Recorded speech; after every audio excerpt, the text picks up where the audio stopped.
All local, all morning. This is Fox 61, Connecticut's news station. Good morning. Now at 6, we continue to follow the ongoing government shutdown, and we're now learning more about what that shutdown means for the state and a closer look at how WIC and SNAP may be impacted. A lot to unpack there.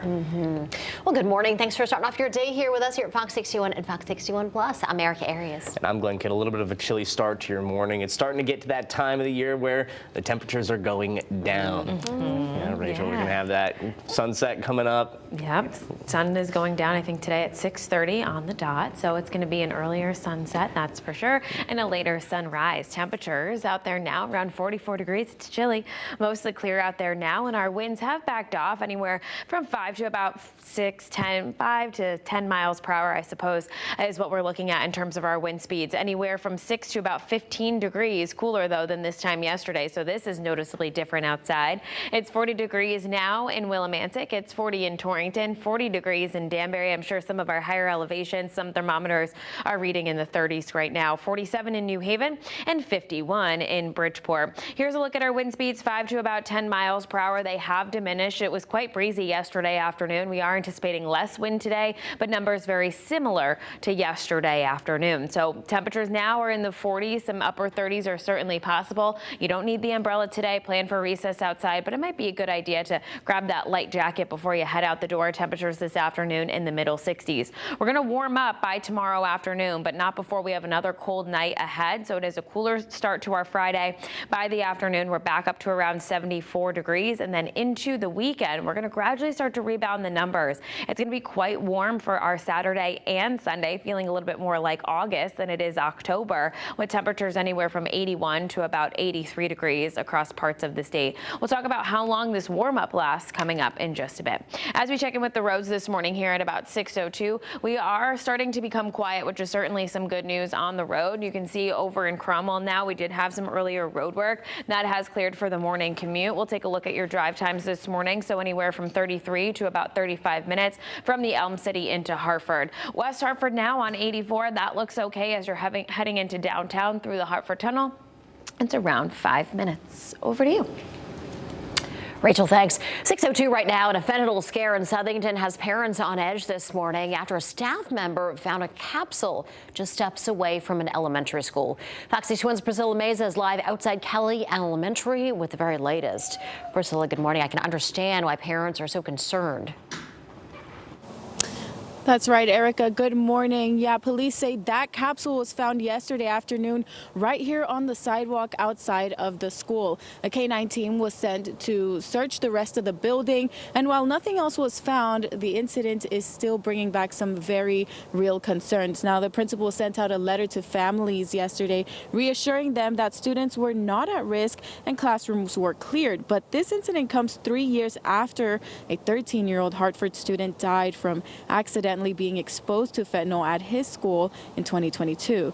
Now, authorities say it takes just a few specks to be fatal, making yesterday's discovery outside an elementary school all the more alarming for parents. Now, we are expecting to hear from parents as they drop their kids off this morning to school, and we'll be asking them how they feel knowing that this happened right outside their school, their kids' school. And we'll be bringing those reactions later on today. But for now, live in Southington, Priscilla Meza, Fox 61. Priscilla, thank you. This morning, the federal government remains shut down. This is the first time it's been shut down since 2018. Yeah, and that shutdown lasted for 35 days. It ended in early 2019. It was the longest shutdown on record. Governor Ed Lamont has been working with his staff to prepare to cover some major federal programs. Lamont says the state is covering WIC to make sure that food assistance for newborns and toddlers will continue, at least for now. Now, as for SNAP, the governor says that program depends on millions of dollars of federal money every month, and the state cannot easily replace that.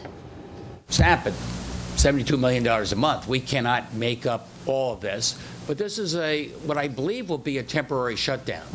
And I think most of this is going to come back. So I'm hoping that we can backstop and make sure people are, can rest assured that nothing's going to change dramatically for them, at least, through the month of October. We can cover them. Now, the governor says the state will also pay some workers that provide services to Connecticut, but are typically paid with federal money. That means 1,300 full-time workers will still be paid during the shutdown. Connecticut has more than 10,000 federal workers. Now, with the government shutdown, here's a quick breakdown of what other federal programs will continue to operate and which ones won't. Social Security recipients will still continue to get their benefits. However, Social Security Administration workers could face furloughs. Student loan borrowers will still have to keep making those payments. The Department of Education says it will also continue to send out student aid. Now, so what caused this shutdown to happen? Multiple votes failed in the Senate, and an agreement could not be reached by midnight on October 1st. There's a 60-vote rule in the Senate, and it's Republicans with the majority. There are 53 Republicans and 45 Democrats and 2 independents currently in the Senate. There are also a few moderates that may not always vote with their party, and now they're at the center of the fight to fund the government. Nevada Democrat Catherine Cortez Masto, Pennsylvania's John Fetterman, and Maine Independent Angus King have all sided with Republicans on recent votes. On the GOP side, Alaska's Lisa Murkowski is seen as a potential swing vote as well. So what's the bottom line? In the Senate, it's divided, and even 1 or 2 senators breaking ranks could be enough to decide how long this shutdown lasts. For the latest developments on the government shutdown, you can just head over to fox61.com or just get the free Fox 61 News app by scanning the QR code on your screen. 6:06 right now, and October is Pedestrian Safety Month, and we're learning more now about a hit and run that happened yesterday. Yeah, Fox 61's Katie Pattyfoot spoke with people in Farmington about the incident and how they're staying safe while walking. The search is underway for a driver of a white box truck. Farmington police say they hit a 76-year-old man from Rocky Hill. Wednesday afternoon, Farmington police responded to an accident on Plainville Avenue. The man suffered minor injuries from the crash. People walking along the Farmington Trail say they aren't shocked this incident happened. I feel that this is such a common place, and I think that's the reason for installation of the flashing lights with pedestrian crossing. Maybe there has to be more awareness and put flyers and have people, especially bikers and pedestrians, watch out before they start crossing. I know that a lot of people walk these trails, and I know this area can be really busy, but I'm glad to hear he's doing okay. But you got to look out when you're crossing the road. And while the victim in this case only suffered minor injuries, 1 out of 4 pedestrians killed in traffic crashes in 2023 were hit by a hit-and-run driver, according to National Highway Traffic Safety Administration. Police say the truck is a white box truck with no known markings. This investigation is still active. In Farmington, Kate Pattyfoot, Fox 61. A Waterbury man has been found guilty of shooting and killing a teen a few years ago. Yesterday, 28-year-old Frankie DeJesus was convicted of murder. Now, before this case, he was a convicted felon and not allowed to own a firearm. It's reported that he shot 18-year-old William Beltran on Willow Street back on July 20th of 2022. DeJesus is set to be sentenced December 15th. A New Milford assistant football coach arrested for allegedly pushing a 7-year-old player will appear in court today. 38-year-old Daniel Fazio was arrested back on September 21st. Police say it happened during a game between the New Milford Bulls and the Water Oak youth football team at New Milford High. No injuries were reported. Fazio faces charges of breach of peace in the 2nd degree, disorderly conduct, and risk of injury to a child.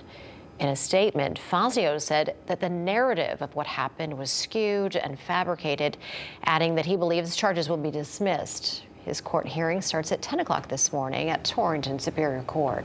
And a fire that destroyed an abandoned factory building Sunday in Torrington is being investigated as a possible arson. But the fire department tells us this morning they're still looking into what caused it. The former stone container factory on Summer Street went up in flames around 1 a.m. on Sunday. 22 fire departments worked for hours to put the fire out, but the building is now destroyed. Thankfully, no firefighters or neighbors got hurt. The fire department is offering a $2,500 reward to find out whoever is responsible. A boil water notice in Waterbury still in effect this morning. This comes after some water samples tested clear, but others came back inconclusive. Officials collected a new round of samples yesterday, with results expected later today. The latest test comes after last week's water main break, which disrupted service all across parts of the city. People and businesses who lost pressure are urged to continue boiling their water before using it for drinking, cooking, and even brushing your teeth. And we have new information regarding the water main break in Meriden on Tuesday. If you are still experiencing discolored water there, the Water Division says call them and flush cold water through a tub or a sink for about 15 minutes. The water main break happened Tuesday afternoon, and it blasted open part of South Colony Street near Cherry. Crews had to shut down water there within 2 blocks to stop the flooding, and they replaced 12 feet of cracked pipe and then reopened the road at about 10 o'clock that night. No homes or businesses were damaged. And Yale University is bracing for major budget cuts in response to a steep increase in the federal endowment tax and other funding reductions tied to Trump-era legislation. The university says the new tax, which is set to rise from 1.4% to 8%, could cost Yale $300 million a year, which threatens funding for students, staff, and research. While a hiring freeze has been lifted, officials warn that difficult decisions lie ahead, including university-wide budget reductions and a new retirement incentive program for staff. And Connecticut is now bracing for a blow in the biotech sector as Perkin-Elmer announced it's closing its Shelton manufacturing facility. The closure will lay off 68 workers by next April. The company says it will retain research and support roles at that site.